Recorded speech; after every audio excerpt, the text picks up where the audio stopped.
A woman has barricaded herself and her daughter inside their home. State officials came to the house to remove the daughter from the home. Godboldo came to the attention of Child Protective Services after she decided to stop giving her 13-year-old controversial antipsychotic medication. The Department of Human Services attempted to take the child from the mother. Godboldo barricaded herself in her home, and this lasted 10 hours. Mary Ann was hauled off to prison for 5 days. Ariana is now at a pediatric psychiatric facility where Godboldo claims she's being abused. Her mother took the stand today defending her rights as a parent. Part of it is the question, who decides what the best medical care is for a child? The government or the parent? She was just trying to protect her daughter when police came to her door. I did it because I wanted to save my child.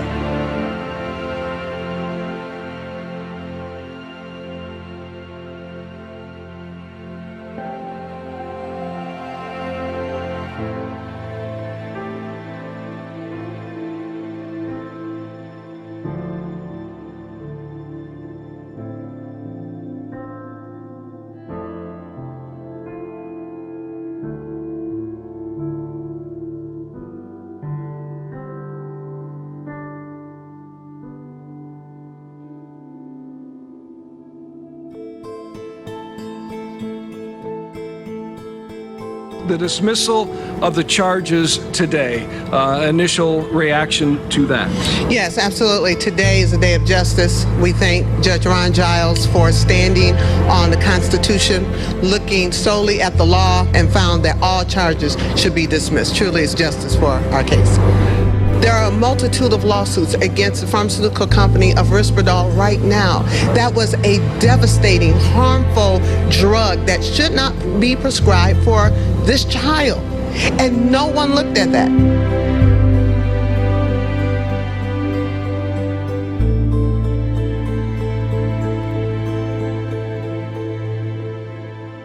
If it were not for Allison Fomar, I would not be here speaking to you at this time. I would still be in jail, and my daughter would still be in a mental institution. She came in and she worked, it was like a whirlwind. So determined and confident that we're gonna do this, we're gonna get through this. She moved quickly on it, and I respected that, and I was so thankful. If I had spent another day in that jail, I think I would have lost my mind. Clearly, Allison is a warrior, and just determined. She is something that you have to deal with and that you have to pay attention to. You don't ignore Attorney Fomar. You just don't. I always told her that she was like Venus and Serena on the court. The way they would come at us, I tell you, they were throwing all kinds of things at us. And there were several attorneys, it was a lot more of them than it was of us. But Allison had those motions, and they'd send it across the court, and she'd send it back, and it was just absolutely incredible. It was a wonderful thing to see. And I said, wow, this is for me and for my daughter.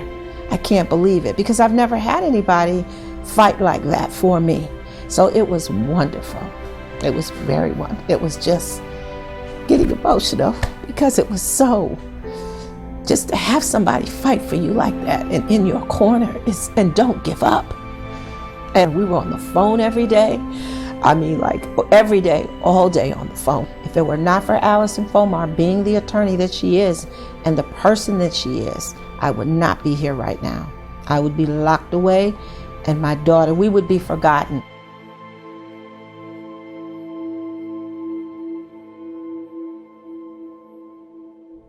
I saw the video with Mary Ann Godboldo and the psychiatric medicine, and I clicked on it. I felt her anguish, and I felt like, oh my God, I'm not the only one that went through this. I'm not alone. My husband and I were charged with medical neglect for refusing to give our daughter a very controversial drug, antipsychotic. Child Protective Services took her because I refused to give her the medication Risperdal. I said, this isn't right. I said, there's got to be something I can do as a parent. That's when I went online, emailed CCHR. Steve Wagner got a hold of me, and that man just overwhelmed me with relief. I actually felt the first sigh of relief when I talked to him. You know, he listened to me, he believed me, and told me about Allison and gave me her number. And I called her, and I just never thought, because, you know, so many lawyers just don't, you know, they'll get to you when they get to you, you know, and here I'm thinking, I know she's a big city, you know, Detroit, Michigan lawyer, and what the hey, you know, she might call me, and she called me on a Saturday. Who does that? And that was my first, this woman is awesome. She's got a heart, she cares.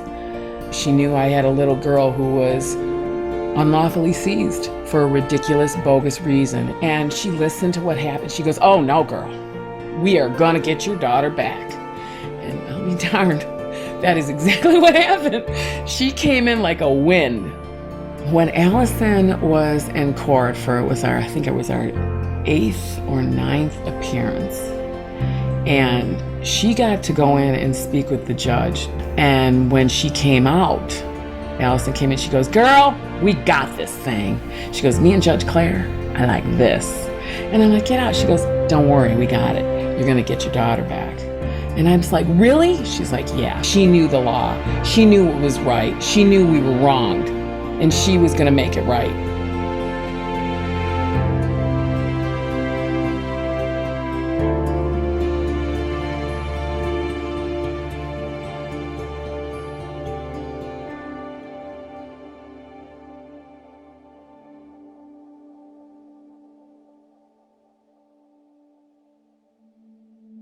I have to speak on individuals who just don't have the power or the resources to be able to fight a situation where they're fighting literally for not only their physical life, but the life and the future of their child.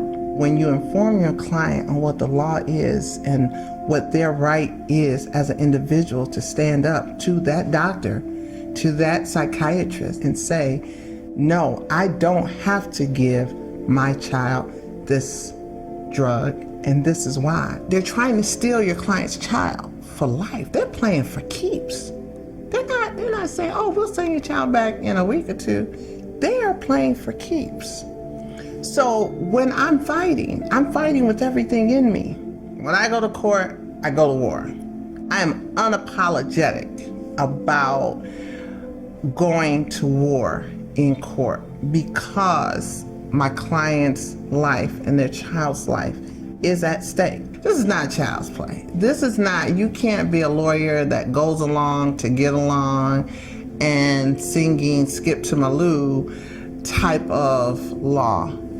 When I tell you that this is battle, because they're coming at you from all angles. I mean, I don't just fight one attorney. You know, you usually see in court one prosecutor, one attorney. No, you're fighting 4 different lawyers and the judge, and I do fight the judge. You know, excuse me if you are offended by, you know, my posture. This is how it's going down. You know, you have got to take this child off of these drugs. You have got to get this child out of this environment because it is killing this child. You have to be fierce. You have to be fearless. I have to tell them this is not a free-for-all for you to do anything you want to do with my child. I take it like my child. I'm the voice of those parents who are not able to fight and look a psychiatrist in the eye and say, no, you're going to open that book and you're going to tell me the truth about what you're doing to this child right now. And you're going to release the child right now because they cannot win. You are not speaking to a lawyer that is going to give in. It's no time to cower down now. I got to come and say, let's dig into this and we've got to win. How I go to court, I'm ready for war because you started the war and I now must finish it.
Police department. Come out, Anna.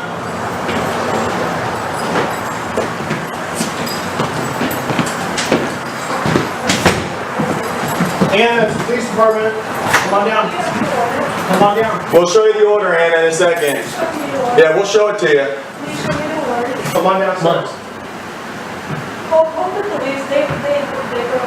We are the police.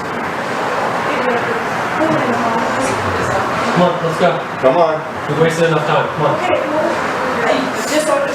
Come on down. Yes, they're here. Let's go. No, come down. Dad's on the phone with somebody in his car. Okay. My baby's healthy. Oh, her. Free sandwich. Yeah, just advise, you may get some additional calls from this resident. Hello, Anna. May I can you come in, please? Yes.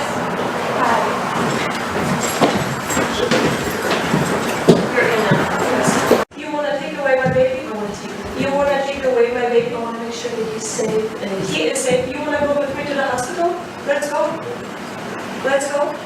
What we need to do today is to take him to make sure that he's safe. It's fine. I'm gonna go. You want to go to the hospital? I just called the hospital and we're going to the hospital till 7. Huh? It doesn't matter. Kaiser. We're gonna go to Kaiser.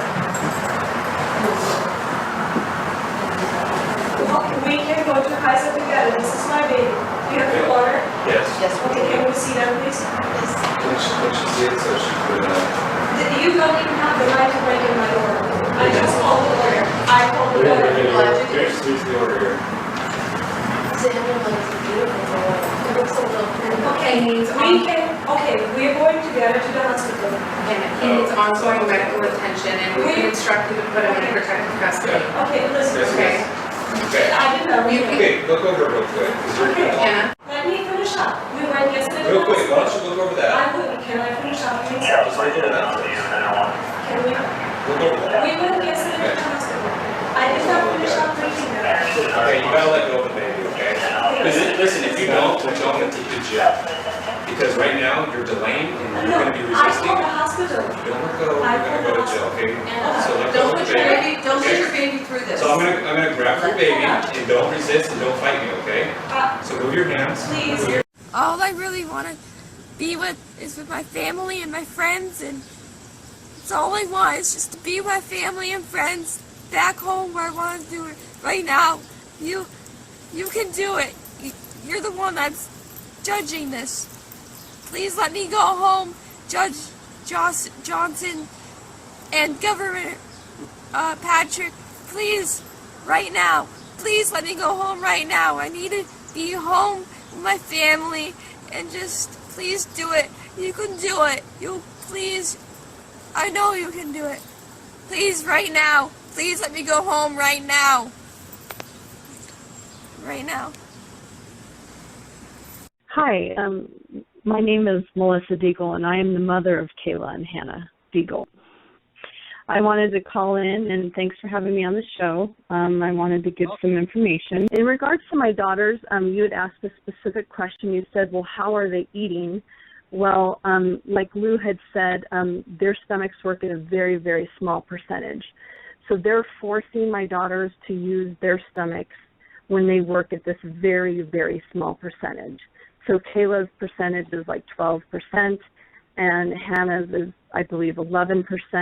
And we have the gastric scans that show that, that were done.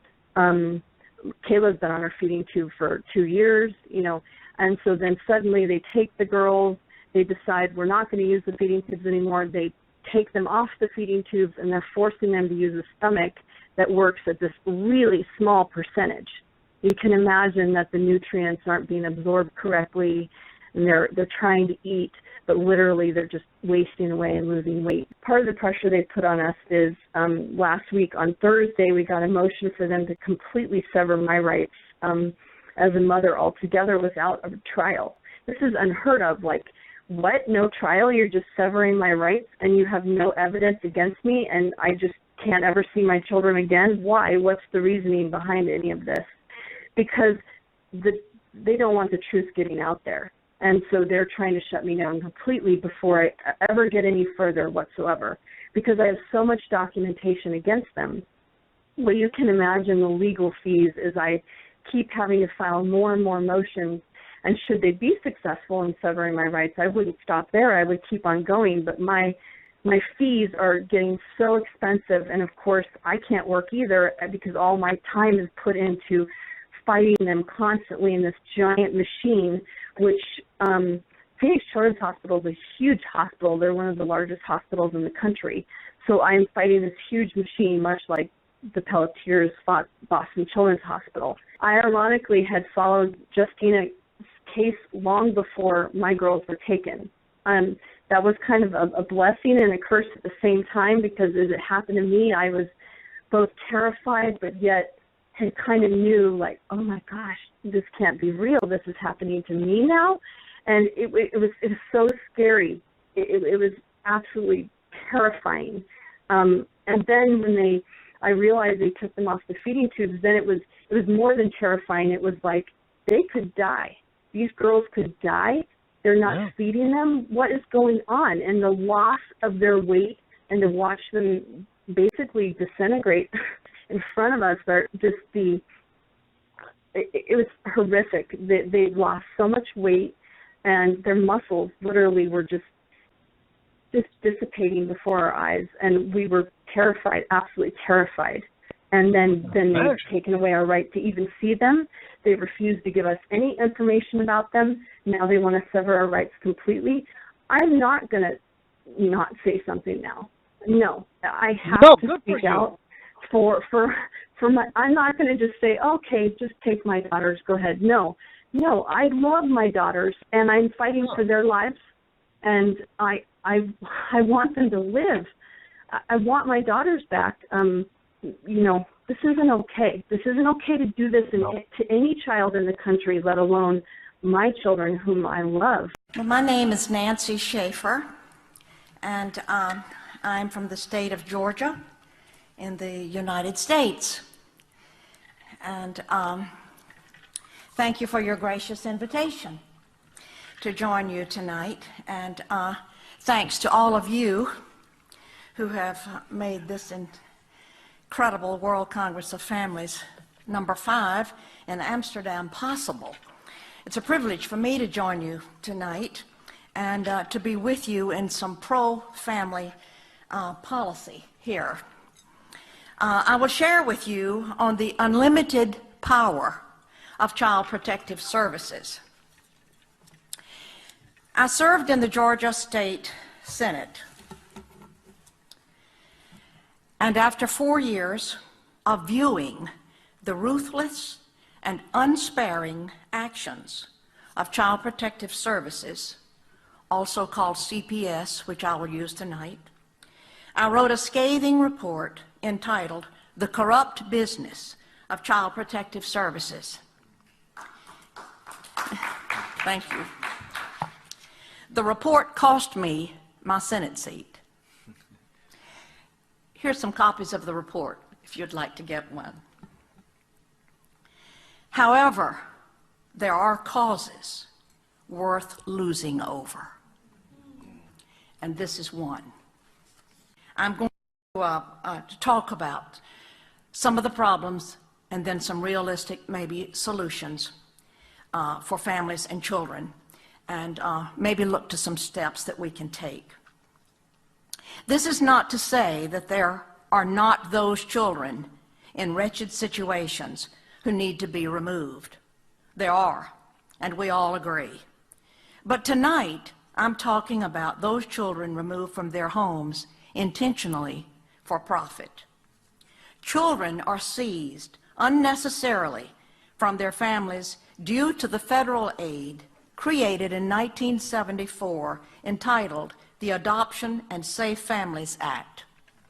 It offers financial incentives to the states that increase adoption numbers.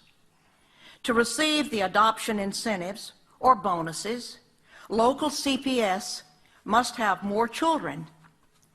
They must have more merchandise to sell. Funding is available when a child is placed in a foster home with strangers or placed in a mental health facility and medicated, usually against the parents' wishes. Parents are victimized by the system that makes a profit for holding children longer and bonuses for not returning children to their parents. This is abuse of power. It is lack of accountability.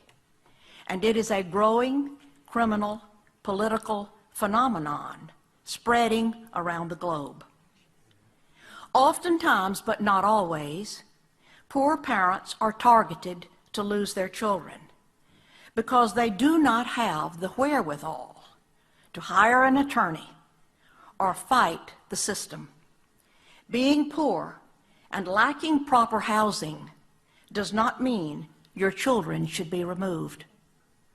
CPS has redefined poor to mean psychologically inferior. Therefore, it is in the best interest of the child to be removed.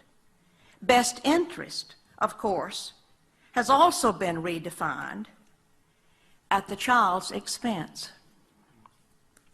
It has been reported over and over that 6 times as many children die in foster care than in the general public. Once a child is legally kidnapped and placed in official safety, the child is far more likely to suffer abuse, including sexual molestation and/or rape. Case workers and social workers are often guilty of fraud.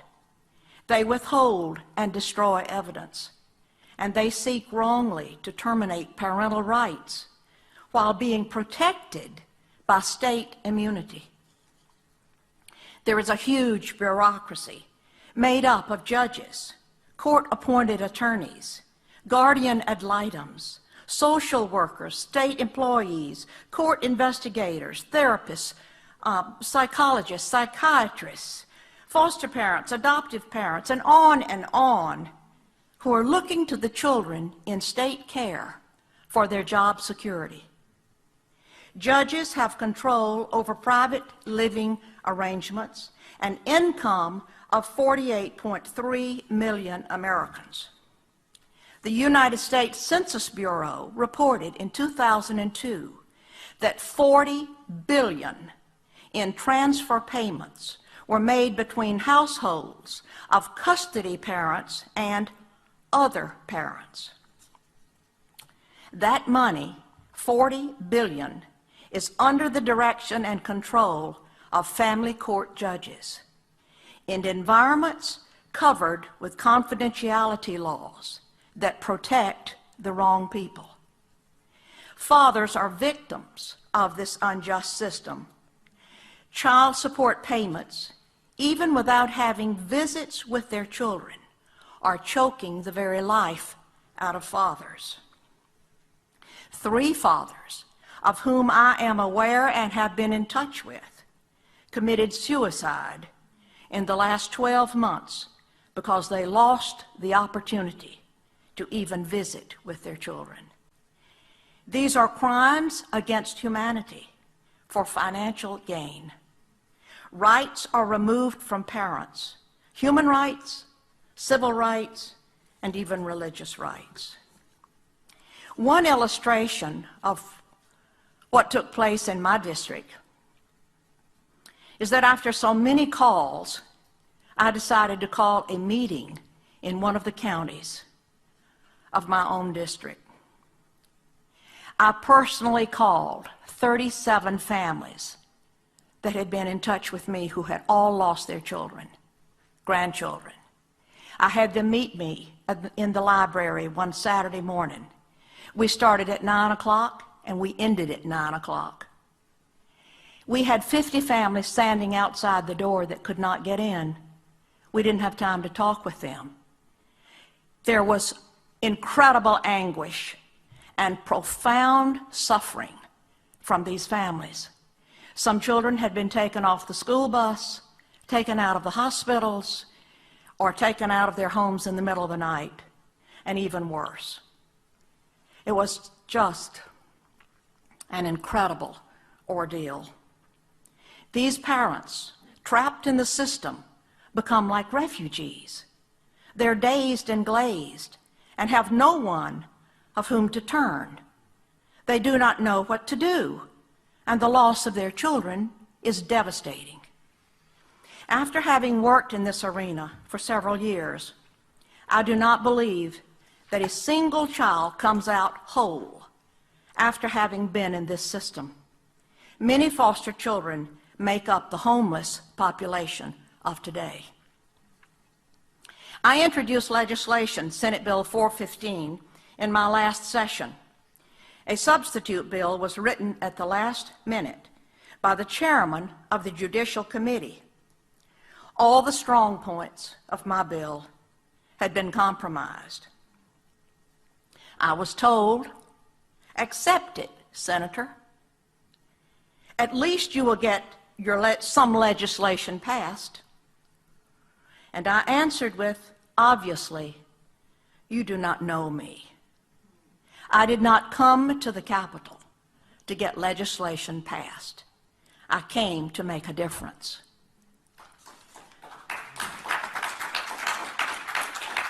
What can be done? An independent audit should be called on every state of all Child Protective Services departments. I am in touch with congressmen and state officials, and the door may be possibly opening very slowly. A federal congressional hearing is needed. But let me add, due to the hundreds upon hundreds of cases that I've been called to consider, I placed calls to state senators, representatives in their respective states across the country, asking them to help me with certain families. And I was told, if I help that family, or if I help you, I will lose my job. Remove, abolish the federal and state financial incentives, and those are taxpayer dollars. Those dollars have turned CPS into a business that takes children and separates families for money. Open family court. Remove the confidentiality laws. Give parents their rights verbally and in writing. I even feel that to terminate the rights of parents, the case should be heard before a jury. Family rights and parents' rights must be protected. We do not need more influence like the UN's Convention on the Rights of the Child. It's anti-parent, anti-child, and anti-common sense for the family. There has to be perseverance for any great reform, and great reform is needed in this area. As Charles Spurgeon put it, how do you tame a lion that is well fed? First, he must be brought down. Second, his stomach must be lowered. How do you tame Child Protective Services? It may be only by closing it completely and starting over at the beginning with pro-family values. In closing, let me remind you that there is case law from state appellate and federal district courts and up to the United States Supreme Court, all of which affirm the constitutionality of the rights of parents to actually be parents to their children. There's biblical law too. It goes like this: speak up for those who can't speak for themselves, and for the rights of all who are destitute. Speak up and judge fairly. Defend the rights of the poor and the needy. Thank you